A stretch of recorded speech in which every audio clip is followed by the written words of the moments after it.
والصلاة والسلام على رسوله سيد الأنام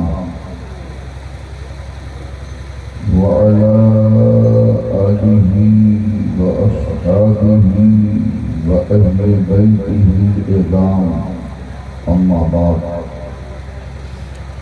فقد قال الله تبارك وتعالى في القرآن المجيد والفرقان الحميد فأعوذ بالله من الشيطان الرجيم بسم الله الرحمن الرحيم ادعوا إلى سبيل ربك بالحكمة والموعظة الحسنة آمنت بالله صدق الله العلي العظيم وبلغنا رسوله النبي الأمين المتين الرؤوف الرحيم الكريم ونحن على ذلك لمن الشاهدين والشاكرين والحمد لله رب العالمين إلى يوم الدين وإلى غير النهاية. یہ جتنے لوگ سامنے اور داہنے روڈ پہ کھڑے ہیں ان کو میں ایک شعر سناتا ہوں. اگر لوگ چلے آئیں گے جلسہ گاہ میں بیٹھ جائیں گے تو ہم سمجھ جائیں گے کہ ہمارا شعر سمجھ گئے، اور نہیں آئیں گے تو ہم یہی سمجھیں گے کہ یہ شعر وہ سمجھتے نہیں ہیں. بلا وجہ جو ہے داد و تحسین میں لفظوں اور جملوں کا استعمال کرتے ہیں. اے بچھڑے ہوئے لوگوں ہمراہ میرے آؤ. جو روڈ پہ کھڑے ہیں اور ادھر داہنے بائیں وہ لوگ غور سے اس شعر کو سنیں. اے بچھڑے ہوئے لوگوں ہمراہ میرے آؤ، سرکار مدینہ کا اب ذکر سنانا ہے. سرکار مدینہ کا ابھی سمجھ میں نہیں آپ لوگوں کو. آخر کس انتظار میں کھڑے ہیں آپ لوگ؟ آپ لوگ جلسہ سننے آئے ہیں تو آئیے بیٹھیے. ابھی تو 100 آدمی بیٹھ سکتے ہیں، اتنا فرش ہے. پچھا سامنے جو کھڑے ہیں آپ لوگوں سے بھی کہے گا ارے شبنم میں کیوں کھڑے ہو؟ یہ راجنیت اور سیاست کا جلسہ نہیں ہے، چاہے جس انداز میں سن لو.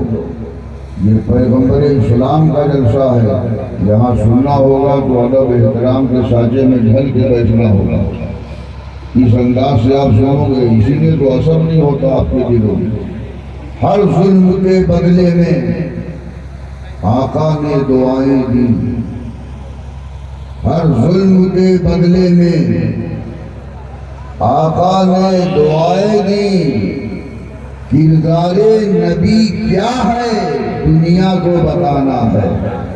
کردار نبی کیا ہے دنیا کو بتانا ہے. اور اچھے برے کی تجھ کو خبر دے کے جاؤں گا. آپ لوگ کھڑے ہیں تو یہاں بیٹھنے کی جگہ نہیں ہے. یار کیسے آدمی یار، پتھر کے سامنے اگر میں گولا ہوتا وہ پگھل کے چلا جاتا. عجیب لوگ ہیں. جگہ نہ ہوتی تو کھڑے رہتے تو سمجھ میں آتا. واقعی جگہ نہیں ہے اس لیے کھڑے ہیں لوگ. اچھے برے کی تجھ کو خبر دے کے جاؤں گا، اور میں پڑھنے والی تجھ کو نظر دے کے جاؤں گا. اب آپ لوگ تو بولنا جانتے ہی نہیں ہیں.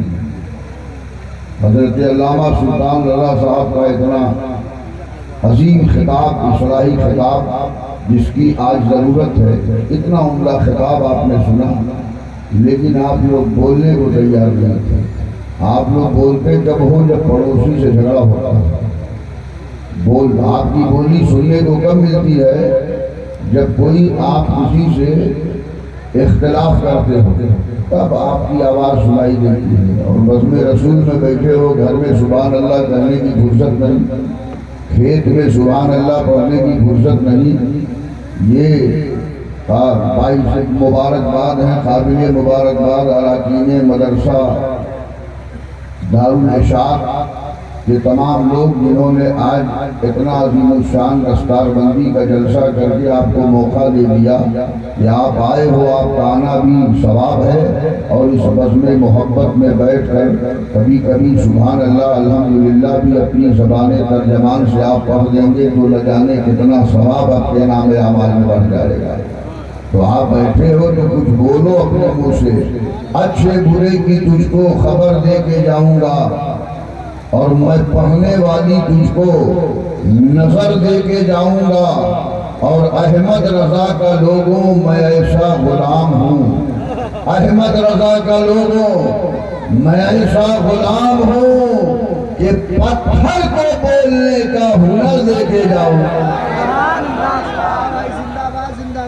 پتھر کو بولنے کا ہنر دے کے جاؤں گا۔ آج پہلے ہی بتا دے رہا ہوں، آج تقریر بہت اچھی کرنے والا ہوں، جس تقریر کو پرسوں تک نہیں آپ پرسوں تک یاد رکھیے گا، اور تھوڑی سی اپنے اندر بیداری پیدا کیجیے۔ پورا مجمع والہانہ اور عاشقانہ، تمہید نہیں باندھ رہا ہوں، تقریر شروع کرنے جا رہا ہوں، والہانہ اور عاشقانہ انداز میں بارگاہ مصطفیٰ صلی اللہ علیہ وسلم میں خراج عقیدت پیش کرے۔ پڑھیے بآواز بلند درود شریف، اللہم صلی علی سیدنا مولانا محمد مادنی الجود والکرم وآلہ بارک وسلم صلی اللہ تعالی علیہ وسلم۔ محترم المقام جناب حضرت مولانا قاری ناصر صاحب کی پرخلوص دعوت پہ حاضری کی سعادت حاصل کر رہا ہوں، اور شیخ العالم دامہ ظل نورانی کے نورانی چہرے کی آپ زیارت کر رہے ہیں۔ مشکات شریف میں میں نے ایک حدیث پڑھی، اللہ کے نبی نے ارشاد فرمایا، صحابہ نے پوچھا یا رسول اللہ، اللہ کا ولی کون ہے، محبوب خدا کون ہے، ہم کیسے پہچانیں گے کہ یہ اللہ کے ولی ہیں؟ تو اللہ کے نبی نے ارشاد فرمایا، اذا رؤوا ذکر اللہ، جس بندے خدا کے چہرے پہ تمہاری نظر پڑ جائے اور خدا یاد آ جائے، سمجھ لو وہی خدا کا ولی۔ اب آئیے اسی لگے ہاتھ، ایک حدیث پاک، کیونکہ مدرسے کا جلسہ ہے دستار بندی کا، میری گفتگو اسی موضوع پہ ہوگی انشاءاللہ۔ ایک حدیث بڑھ جائیے ہم لوگ، آپ لوگ کھڑے ہیں نا، ہمارے پیر میں درد ہو رہا ہے، سچ بتا رہا ہوں، کھڑے آپ ہوتے ہیں، درد مجھے ہوتا ہے، بڑھ جائیے۔ کھڑے رہنے کا اگر روزہ رکھوا دیا جائے تو ایک کو آدمی کھڑا نہیں رہتا، اسے مجاہدہ کراتے ہیں بزرگان کی، جنگلوں میں بیابانوں میں، تو میدان چھوڑ کے بھاگ جائیں گے، یہاں کہا جا رہا ہے تو بیٹھنے کو تیار نہیں۔ آقا کریم صلی اللہ علیہ وسلم نے ارشاد فرمایا، کن عالمن او متعلمن او مستمعن او جالسن ولا خامسا، او کما قال النبی صلی اللہ علیہ وسلم۔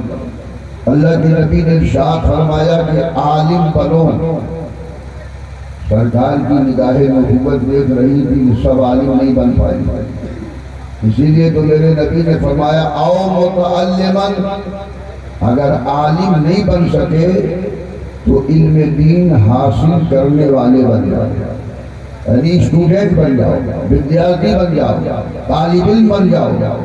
اور اگر طالب علم نہیں بن سکے، علم حاصل کرنے والے بھی نہیں بن سکے، اسٹوڈنٹ بھی نہیں بن سکے، تو سرکار فرماتے ہیں او مستمعن، تو علم دین سننے والے بن جاؤ، علم دین سننے والے بن جاؤ۔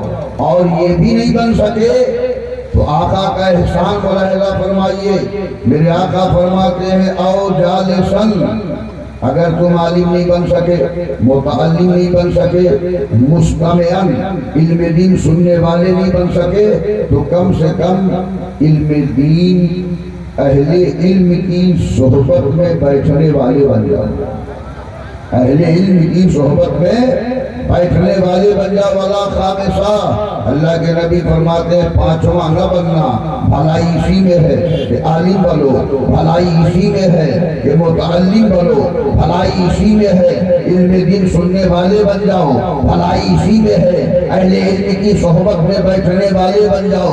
یہ دستار حفظ قرآن کا عظیم الشان جلسہ ہے، قابل مبارکباد ہے اراکین مدرسہ، مدرسین مدرسہ، محبین مدرسہ، معاونین مدرسہ۔ آج ہم ان بچوں کے والدین کو بھی مبارکباد پیش کرتے ہیں۔ آج ان کی خوشی کا ٹھکانہ نہیں ہوگا جس کا بچہ حافظ قرآن بنے گا، ایک اللہ کے مقدس ولی کے مبارک دست کرم سے ان کے سروں پہ دستار حفظ رکھا جائے گا، امامہ جو ہے ان کے سر پہ باندھا جائے گا، بڑا حسین وہ منظر ہوگا۔ میری تقریر کے فوراً بعد وہ حسین منظر آپ ملاحظہ کریں گے اور دیکھیں گے یہ کون قرآن ہے کہ دھرتی کی چھاتی پر آکاش کے نیچے اس کا کوئی جواب نہیں۔ تاریخ نے بتایا ہے کہ قرآن سے ٹکرانے کی جس نے ناپاک کوشش کی ہے وہ ذلیل و خوار ہو گیا ہے، تباہ و برباد ہو گیا ہے، صفحہ ہستی سے مٹا دیا گیا ہے۔ اور جس نے قرآن کی تعلیمات کو سینے سے لگایا ہے، تعلیمات قرآن پہ عمل پیرا ہو گیا ہے، وہ ابو بکر تھا، وہ صداقت کا تاجدار بنا دیا گیا، عمر تھا وہ عدالت کا شہسوار بنا دیا گیا، عثمان تھا وہ سخاوت کا لمبردار بنا دیا گیا، علی تھا تو شجاعت کا امام بنا دیا گیا۔ اللہ یا رسول اللہ زندہ باد اللہ۔ اچھا اس مجمع میں سے کوئی بیچ میں کھڑا ہو کے نعرہ ایک بار لگا سکتا ہے؟ بیچ میں سے کھڑے ہو کے کوئی نہیں ہے، کوئی نہیں ہے۔ کوئی داہنے سے نعرہ لگانے والا نوجوان ہے؟ تم غلامان ابو بکر اللہ جواب تو دو اللہ سے بولو اللہ اکبر۔ نہیں چھوڑیں گے، نہیں چھوڑیں گے، اللہ یا رسول اللہ۔ تم غلامان ابو بکر عمر ہو جانو، اپنے اسلاف کی روحوں کو پریشان نہ کرو، جن کے نعروں سے لرزتا ہے شبستان وجود، ان بزرگوں کو مضامین پہ نقشہ نہ کرو۔ کوئی نوجوان یا کوئی بوڑھائی کھڑا ہو کے نعرہ لگاتا ہے، اچھا مان لیجیے آپ کو کوئی سلام کرے، آپ کے سلام کا جواب نہ دے کوئی تو آپ کو کیسا اچھا لگے گا؟ کوئی نعرہ لگاتا ہے، نعرے تکبیر، اس کے جواب میں آپ اللہ اکبر نہ کہیے تو اس کا حوصلہ ٹوٹ جائے گا نہیں ٹوٹ جائے گا؟ تو آپ بولنے میں دل کوتاہی کرتے ہو یار۔ ہو سکتا ہے کہ آج ہی اللہ اکبر کہنا اللہ کو پسند آ جائے اور ہم ہمیشہ اللہ اکبر کہنے والے بن جائیں۔ آج ہی ہمارا سبحان اللہ کہنا اللہ کو پسند آ جائے، ہم ہمیشہ کے سبحان اللہ کہنے والے بن جائیں۔ اس لیے بیدار ہو کے بیٹھیے، یہ قرآن کا معجزہ ہے۔ یہ قرآن ایک بچہ پڑھتا ہے تو جھومتا ہے، ایک نوجوان پڑھتا ہے تو جھومتا ہے، ایک عالم پڑھتا ہے تو جھومتا ہے، اور یہ قرآن تلاوت کرتا ہے تو جھومتا ہے، مجاہد تلاوت کرتا ہے تو جھومتا ہے، سب دیکھو جھوم رہے ہیں۔ ایک خاتون تلاوت کر رہی ہے، جھوم رہی ہے۔ ہم نے اپنے استاد گرامی سے ایک مرتبہ مسئلہ پوچھا کہ حضور قرآن کی تلاوت کرنے کے وقت جھومنا کیسا ہے؟ کہا منع ہے، جھومنا نہیں چاہیے، جس میں حرکت ہونی نہیں چاہیے۔ ایک سال کے بعد میری پھر ملاقات ہوئی تو حضرت خود ہی تلاوت کر رہے تھے اور خود ہی جھوم رہے تھے، تو میں نے کہا تلاوت کر لیں تب نہ ہم ملاقات کریں گے، تب نہ ہم سلام کریں گے۔ اس لیے کہ قرآن کوئی پڑھ رہا ہو اس وقت اسے سلام کرنا منع ہے، اور قرآن کی تلاوت کرنے والا تلاوت کر رہا ہے اس کو کوئی سلام کرے تو جواب دینا اس کو منع ہے۔ تو اب حضرت نے تلاوت کر لیا، سلام مصافحہ ہوا، ہم نے کہا حضرت قرآن شریف پڑھنے کے وقت جھومنا کیسا ہے؟ کہا منع ہے جی۔ ہم نے کہا کہ 1 سال پہلے بھی ہم نے پوچھا تھا تو آپ نے مسئلہ یہی بتایا تھا. ارے نادان، مسئلہ کوئی الگ ہوتا ہے؟ 10 سال بعد بھی پوچھو گے تو مسئلہ جو ہے وہی نہ مسئلہ بتاؤں گا. کہا معاملہ تو عجیب ہے کہ ہم نے 1 سال پہلے پوچھا تھا تو آپ نے کہا قرآن پڑھنے کے بعد جھولنا منع ہے. آج بھی میں نے پوچھا تو آپ نے کہا منع ہے، لیکن آج میں نے اس کے برعکس دیکھا. آپ خود ہی تلاوت کر رہے تھے اور خود ہی جھوم رہے تھے، خود ہی آپ کے جسم میں حرکت تھی اور آپ متحرک نظر آ رہے تھے. کہا رئیس میاں تم سمجھتے نہیں ہو، عجیب حال ہے. قرآن کی تلاوت کرو تو تلاوت قرآن کے وقت ایسی مستی طاری ہو جاتی ہے، ایسی کیفیت طاری ہو جاتی ہے، ایسا مشق طاری ہو جاتا ہے کہ جسم کو روکنے کی بہت کوشش کی جاتی ہے لیکن جسم کی حرکت رکتی نہیں ہے، جسم کا تحرک رکتا نہیں ہے. تو اس نے جواب دیا یہ کس کا تصور ہے کہ ہم گھوم رہے ہیں؟ یہ کس کا تصور ہے کہ ہم گھوم رہے ہیں؟ ارے کہ ہم ہی نہیں غیرو حرم گھوم رہے ہیں. سبحان اللہ، سبحان اللہ، اللہ اللہ اکبر. یا رسول اللہ، یا رسول اللہ، یا اللہ. ہم ہی نہیں غیرو حرم گھوم رہے ہیں. یہ اصلاح معاشرہ کانفرنس ہے، اس لیے گفتگو عنوان کے مطابق ہوگی اور ضرورت بھی اسی چیز کی ہے. قوم کی اصلاح کی ضرورت ہے. ارے اصلاح کی تو علماء کے اصلاح کی ضرورت ہے، قوم کی بات تو بہت دور کی ہے. ہم لوگوں کے اصلاح کی ضرورت ہے.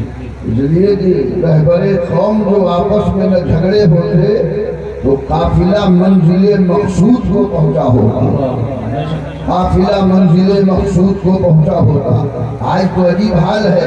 ایک نقشبندی پیر کو دیکھنے کے بعد قادری سلسلے سے مرید، چشتی سلسلے سے مرید اور سہروردی سلسلے سے مرید، تو مریدوں میں اختلاف. انہیں پتہ نہیں، اس لیے کہ ان کو تعلیم ایسی نہیں دی جاتی ہے، ان کو ایسی تربیت نہیں دی جاتی ہے.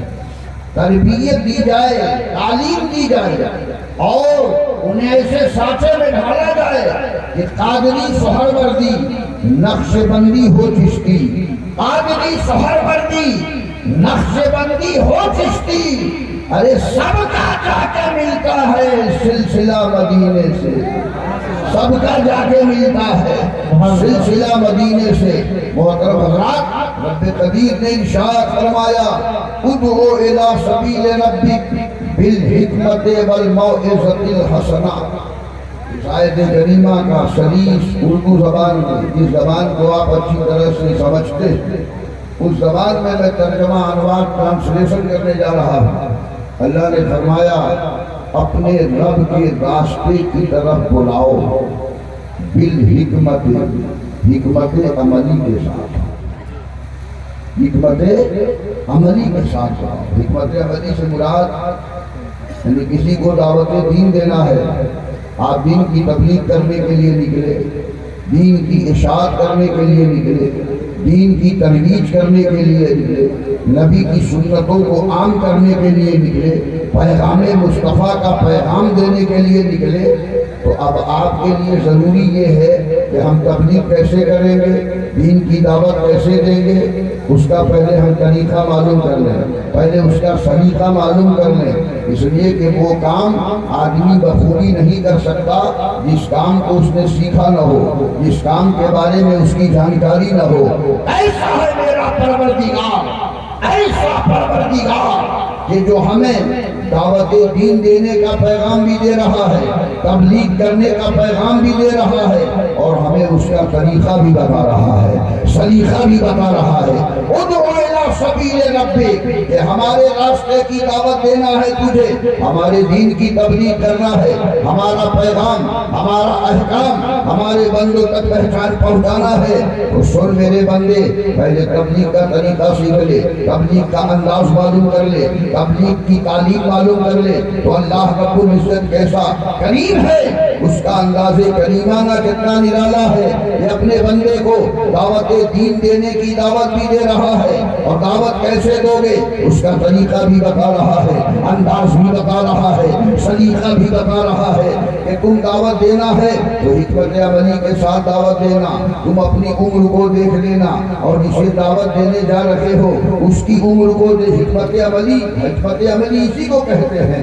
ہم ہیں اور جس کو دعوت دینے گئے ہیں، جس کو دین سمجھانے گئے ہیں وہ ہمارے والد کی عمر کا ہے، تو اب ہمارے لفظوں میں ہمارے جملوں میں ایسی خوبصورتی ہونی چاہیے کہ وہ دل میں تیر کی طرح بات جھک جائے، پیارا انداز ہونا چاہیے۔ اللہ نے فرمایا حکمت عملی کے ساتھ دعوت دین دینا، والموعظۃ الحسنہ، اور میٹھے بول کے ساتھ، خندہ پیشانی کے ساتھ، تمہاری زبان میں شیرینی ہو، تمہاری زبان میں مٹھاس ہو، تمہاری بولی میں مٹھاس ہو۔ اللہ رب العزت نے کیسا ہمیں انداز تبلیغ عطا فرمایا، انداز دعوت دین عطا فرمایا۔ اے میرے بندے، تم مبلغ بن گئے، دین کی تبلیغ کرنے جا رہے ہو، آؤ پہلے اپنے رب سے انداز تبلیغ سیکھ لو، انداز دعوت دین سیکھ لو۔ کتنا پیارا انداز ہے، حکمت عملی سے دعوت دو اور تمہاری زبان میں مٹھاس ہو، بولی میں مٹھاس سیکھنا ہو۔ آؤ پیغمبر اسلام کے گھر والوں سے سیکھو، کیسی تبلیغ کی ہے انہوں نے، دین کی دعوت کیسے پیش کی ہے۔ مسجد نبوی شریف ہے، ایک بوڑھے صحابی وضو کر رہے ہیں، حضرت امام حسن مجتبیٰ امام حسین شہید کربلا رضی اللہ تعالی عنہما، دونوں حضرات وہاں موجود ہیں، بچپنے کا عالم ہے، بوڑھے صحابی ہیں، انہیں سنت کے مطابق وضو کرنے نہیں آ رہا ہے، وضو میں سنتیں چھوٹی جا رہی ہیں۔ تو حضرت امام حسین نے اپنے بڑے بھائی امام حسن مجتبیٰ سے کہا کہ بھیا ہم وضو کرتے ہیں آپ کے ساتھ، غور سے میرا وضو دیکھیے اور دیکھ کے بتائیے کہ ہمیں وضو صحیح کرنے آ رہا ہے کہ نہیں۔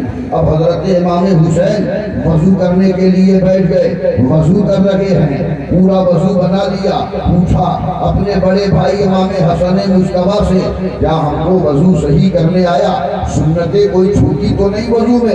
امام حسن مجتبیٰ نے کہا نہیں، تمہارا وضو مکمل ہے۔ وہ بوڑھے صحابی دیکھ رہے تھے، فوراً بول اٹھے، اے شہزادوں، وضو ہم ہی کو کرنے نہیں آ رہا تھا، آپ نے وضو کیا، آپ کا وضو دیکھا، اب ہمیں وضو کرنے آ جائے گا۔ یہ ہے انداز تبلیغ، یہ ہے حکمت عملی۔ امام حسین شہید کربلا نے وضو بنا کے اپنے بڑے بھائی کو دکھایا، دکھانا مقصد بوڑھے صحابی کو تھا کہ وہ دیکھ لیں۔ اب ان سے کیسے کہیں، عمر دراز ہیں، عمر ان کی زیادہ ہے، ان سے کہوں گا ڈائریکٹ کہ آپ کو وضو کرنے ابھی تک نہیں آیا، آپ کی عمر اتنی زیادہ ہو گئی، آپ بوڑھے ہو گئے، اتنے دن سے نماز پڑھ رہے ہیں، ابھی آپ کو وضو کرنے نہیں آیا، تو ان کو تکلیف پہنچے گی، دل شکنی ہوگی۔ اس لیے انہوں نے کہا پریکٹیکل میں کر لوں، اور وہ تو دیکھ ہی لیں گے، اور جب دیکھ لیں گے تو ان کی تبلیغ ہو جائے گی، ان کو ان تک دعوت دین پہنچ جائے گی۔ تو محترم حضرات، یہ ہے بالحکمہ، اللہ نے فرمایا حکمت عملی سے دعوت دین دو۔ یہی تو وجہ ہے مسجد نبوی شریف ہے، صحابہ کا نورانی مجمع ہے، جناب صدیق اکبر بھی ہیں، حضرت سیدنا فاروق اعظم بھی ہیں، عثمان غنی بھی ہیں، مولا علی بھی ہیں، بلال حبشی بھی ہیں، اور دیگر صحابہ موجود ہیں۔ ایک عربی آیا، عربی عرب میں اسے کہتے جو جنگلی دیہاتی ہوتا ہے، عربی آیا اور مسجد نبوی کے صحن میں کھڑے ہو کر پیشاب کرنے لگا۔ اب حضرت ابوبکر بھی سوچے کہ دوڑ کر کے اس کو ڈانٹ دے، فاروق اعظم بھی ہلنے لگے کہ ڈانٹ دے۔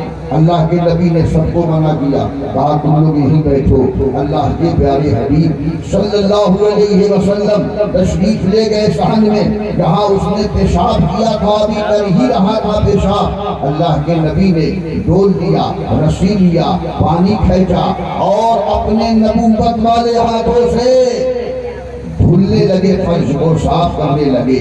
صحابہ محو حیرت ہے اور کانپ رہے ہیں۔ اللہ کے نبی اپنے مبارک ہاتھوں سے جب صفائی کر لیتے ہیں تو ارشاد فرماتے ہیں اس عرابی سے کہ اے عرابی، اب آج کی تاریخ سے کبھی یہاں پیشاب نہ کرنا، یہ مسجد ہے، یہ اللہ کا گھر ہے، یہاں عبادت کی جاتی ہے، یہاں کی صفائی کا ہمیشہ لحاظ رکھنا پڑے گا، آج کی تاریخ سے پیشاب نہ کرنا۔ اللہ اللہ، یہ اخلاق مصطفیٰ دیکھتا ہے عرابی، نبی کا کردار دیکھتا ہے عرابی، نبی کا یہ طریقہ کار دیکھتا ہے عرابی، نبی کا پیار دیکھتا ہے عرابی، قدم مصطفیٰ پہ گر جاتا ہے، پڑھ لیتا ہے لا الہ الا اللہ محمد رسول اللہ صلی اللہ علیہ وسلم۔ آپ ذرا اندازہ لگاؤ کہ پیارے مصطفیٰ صلی اللہ علیہ وسلم نے اسلام پھیلایا تو پیار سے پھیلایا، اسلام پھیلایا تو اخلاق سے پھیلایا، اسلام پھیلایا تو اپنے کردار سے پھیلایا، اسلام پھیلایا تو اپنے کیریکٹر سے پھیلایا، اسلام پھیلایا تو اپنے کلچر سے پھیلایا، اسلام پھیلایا تو اپنی مبارک عادت سے پھیلایا، اسلام پھیلایا تو اپنی مبارک خصلت سے پھیلایا۔ یہ اسلام پھیلانے کا طریقہ تھا۔ آج حال یہ ہے مسلمان شراب پیتا ہے اور بدنام اسلام ہوتا، اور ہوتا کہ نہیں ہوتا؟ مسلمان جوا کھیلتا ہے، بدنام اسلام ہوتا، مسلمان بے حیائی کرتا ہے، بدنام اسلام ہوتا ہے، مسلمان جھوٹ بولتا ہے، بدنام اسلام ہوتا ہے، مسلمان غیبت کرتا ہے، بدنام اسلام ہوتا ہے، مسلمان گناہ کرتا ہے، بدنام اسلام ہوتا ہے، مسلمان زنا کرتا ہے، بدنام اسلام ہوتا ہے۔ اسی لیے حضرت علامہ سید مظفر حسین علی رحمہ نے اپنی زندگی میں مسلم لا کانفرنس میں شیعہ ہند جونپور کی سرزمین پہ کہا تھا، اسی عنوان کو مد نظر رکھتے ہوئے، اے مسلمانوں، یا تو تم اپنا نام بدل دو یا تو اپنا کام بدل دو۔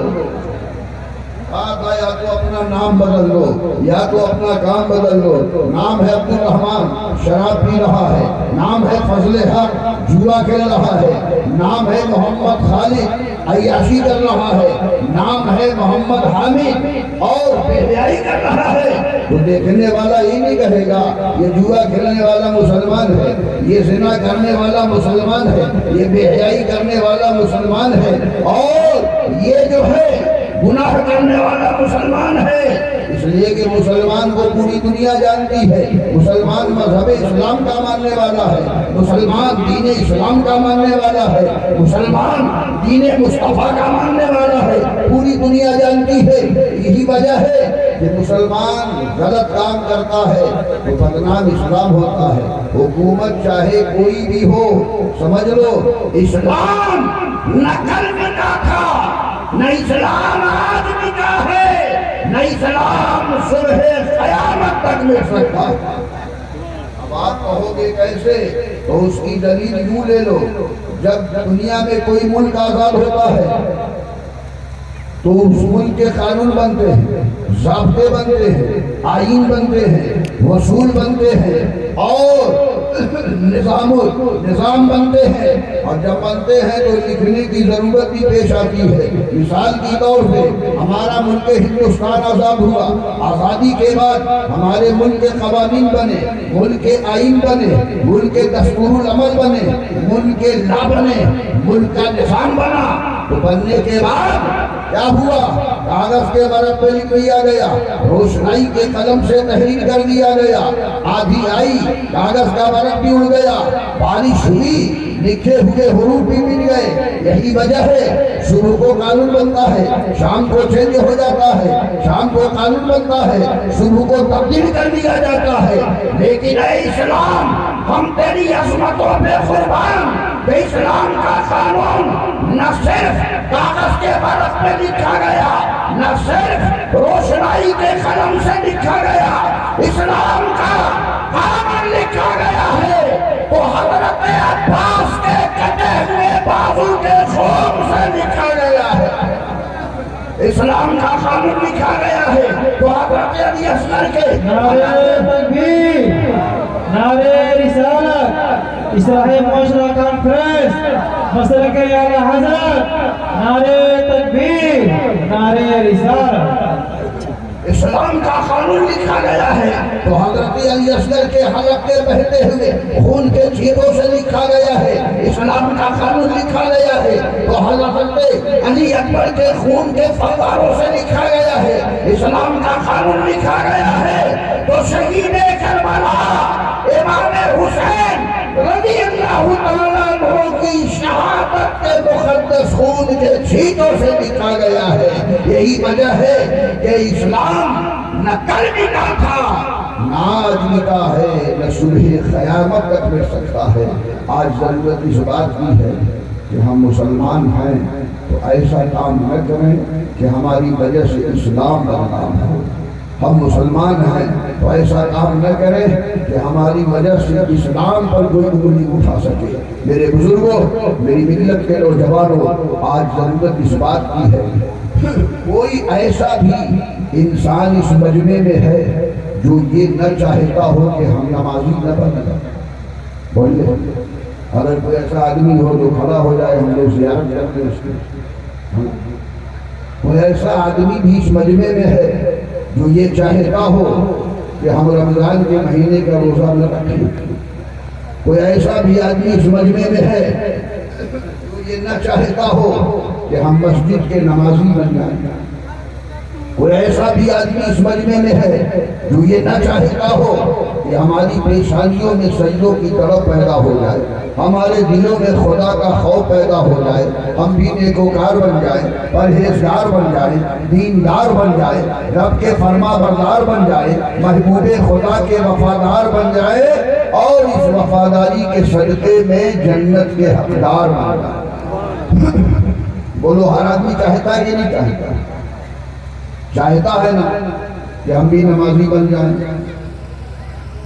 دیکھو انسان کی ڈیفینیشن یہ ہے انسان کا تعارف اور پرچے یہ ہے اللہ کے نبی نے فرمایا الانسان مرکب من الخطأ والنسیان انسان بھول چوک کا پتلا ہے انسان ہے تو اس سے گناہ ہو سکتا ہے انسان ہے تو اس سے خطا ہو سکتی ہے انسان ہے تو اس سے برائی ہو سکتی ہے انسان ہے تو اس سے غلطیاں ہو سکتی ہیں انسان ہے تو اس سے کمیاں ہو سکتی ہیں لیکن ان برائیوں کو ختم کرنے کے لیے کمیوں کو ختم کرنے کے لیے گناہ کو مٹانے کے لیے پاپ کو دھلنے کے لیے خطاؤں کو مٹانے کے لیے بھی تو اللہ نے ہمیں راستہ بتایا ہے اے میرے بندے اگر تم نے گناہیں کی ہیں خطائیں کی ہیں جسے پتہ نہیں ہے حضرت سیدنا حبیب اجمی توبہ کرنے سے پہلے ان کی زندگی کا حال کیا تھا سودی کاروبار ہی ان کا بزنس تھا سود پہ روپے بانٹے تھے اور شام کو وصولی کر کے لاتے اور اسی سودی روپے سے گھر کی ضرورتیں پوری ہوتی راشن آتا کھانے بنتے پورا پریوار وہی پیسے کا کھانا کھانا حبیب اجمی اب آپ اندازہ بتاؤ ایک دن چلے سود کی روپیہ وصولنے کے لیے راستے میں چھوٹے چھوٹے بچے کھیل رہے تھے ان بچوں میں جو ایک ہوشیار بچہ تھا دانشور بچہ تھا اس نے اپنے ساتھیوں سے کہا ذرا راستے سے سب لوگ الگ ہٹ جاؤ کہا کیوں کہا ایک سود خور حبیب اجمی آ رہا ہے اگر اس کے پیروں سے اڑ کے دھول ہمارے جسموں پہ پڑ جائے گی تو ہم لوگ گنہگار ہو جائیں گے خطاکار ہو جائیں گے ہم لوگ جو ہے سیاہکار ہو جائیں گے آپ ذرا اندازہ لگائیے بچے آ رہے ہیں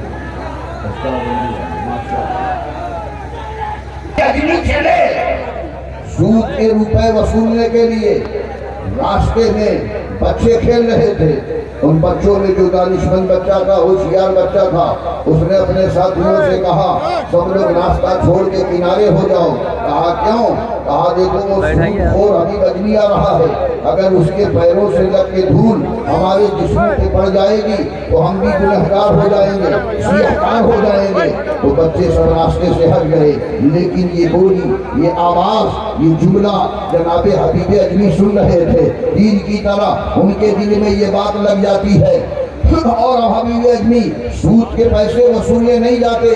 حضرت سیدنا خواجہ حسن بصری رحمت اللہ علیہ کی مقدس خانقاہ میں پہنچتے ہیں, سلام عرض کرتے ہیں, رونے لگے. جناب خواجہ حسن بصری نے پوچھا یہ حبیب اجمی روتے کیوں ہو؟ کہا حضور میں آج توبہ کرنا چاہتا ہوں, دنیا کا سب سے پاپی انسان میں ہوں, گنہگار انسان میں ہوں, ہمارے جسم میں خون کا جتنا قطرہ ہے وہ سب حرام کا ہے. کیا مجھ جیسے گنہگار آدمی کی توبہ اللہ قبول فرما لے گا, ہمیں معاف کر دے گا, ہمارے گناہوں خطاؤں کو مٹا دے گا؟ اللہ اللہ. حضرت سیدنا خواجہ حسن بصری رحمت اللہ علیہ فرماتے ہیں اے حبیب اجمی ایسی بات کرتے ہو, تمہارے گناہ زیادہ ہے کہ اللہ کا کرم زیادہ ہے. تمہارے گناہ زیادہ ہیں کہ اللہ کا کرم زیادہ ہے. اتنا سننا تھا, حبیب اجمی کو تسلی ہو جاتی ہے. سنو, چلے جاؤ غسل کر لو, اور یہ میری خانقاہ کی مسجد ہے, وہاں مسجد میں جا کے 2 رکعت صلاۃ التوبہ نماز پڑھ لو, اور اللہ کی بارگاہ میں اپنے گناہوں کو یاد کر کے رو رو کے دعائیں مانگو. پروردگار بڑا کریم ہے, اس کی شان کریمی کا عالم یہ ہے کہ سورج کو کرم چاند کو سو دیتا ہے, عجیب بجلی کو تڑپ شمع کو لو دیتا ہے, اور دینے پہ جو آتی ہے کریمی اس کی, مانگے تو کوئی ایک کو 100 دیتا ہے.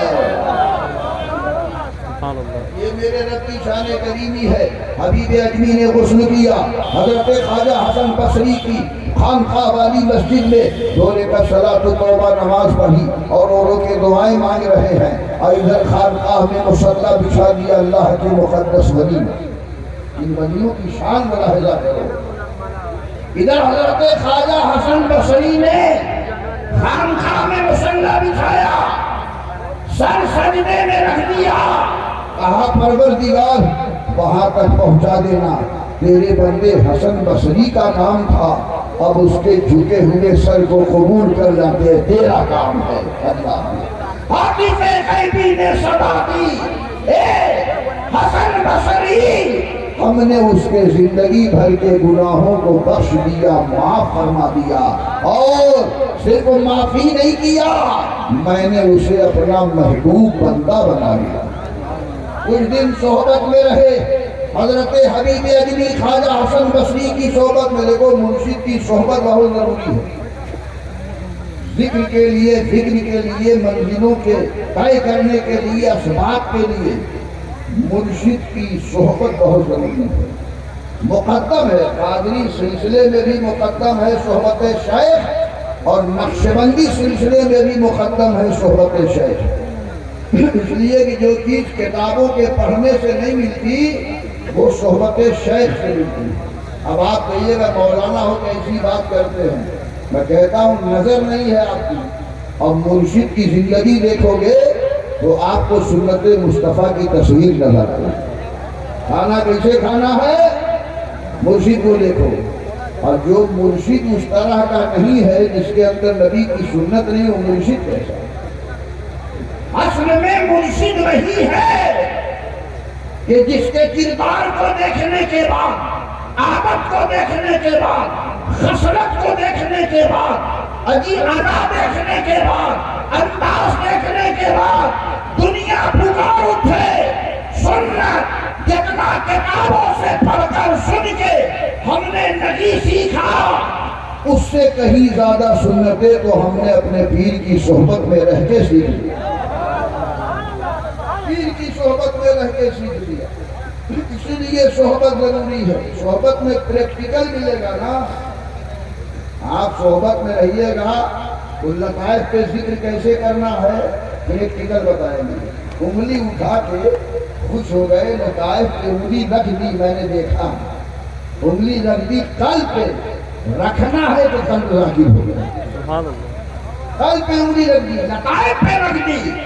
حضرت خواجہ حسن بصری کچھ دن صحبت میں رہے, حضرت حبیب اجمی خواجہ حسن بصری کی صحبت میں رہے. پھر حضرت نے اجازت دیا, جاؤ حبیب اجمی اب دین کا کام کرو, اب دین کی دعوت تبلیغ اشاعت میں لگ جائے. چلے وہاں اسی مقام پہ پہنچے جہاں آتے وقت بچے کھیلتے ہوئے ملے تھے، پھر بچے کھیلتے ہوئے ملے۔ اسی دانشور بچے نے کہا ہے میرے ساتھیوں آؤ حبیب اجمی کے قدموں سے لپٹ جاؤ۔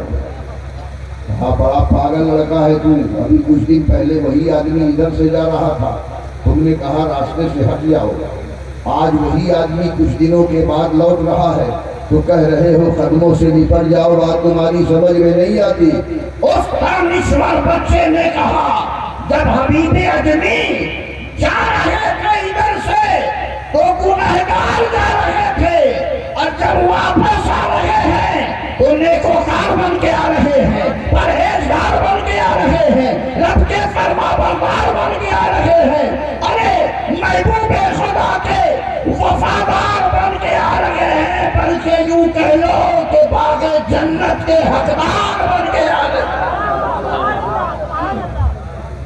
اب ان کے قدموں سے لپٹ جاؤ گے تو تم بھی نیکوکار بن جاؤ گے، ان کے قدموں سے لپٹ جاؤ گے تم بھی پرہیزگار بن جاؤ گے، ان کے قدموں سے لپٹ جاؤ گے تم بھی رب کے فرما بردار ہو جاؤ گے، ان کے قدموں سے لپٹ جاؤ گے تو تم لوگ بھی محبوب خدا کے وفادار ہو جاؤ گے۔ میرے بزرگوں، میری ملت کے نوجوانوں، اب آپ بالکل جشن دستار کی پرکیف گھڑی آئی ہے، جشن دستار کی پرکیف گھڑی آئی ہے، اور جس طرف دیکھیے رحمت کی گھٹا چھائی ہے۔ وما علینا الا البلاغ المبین۔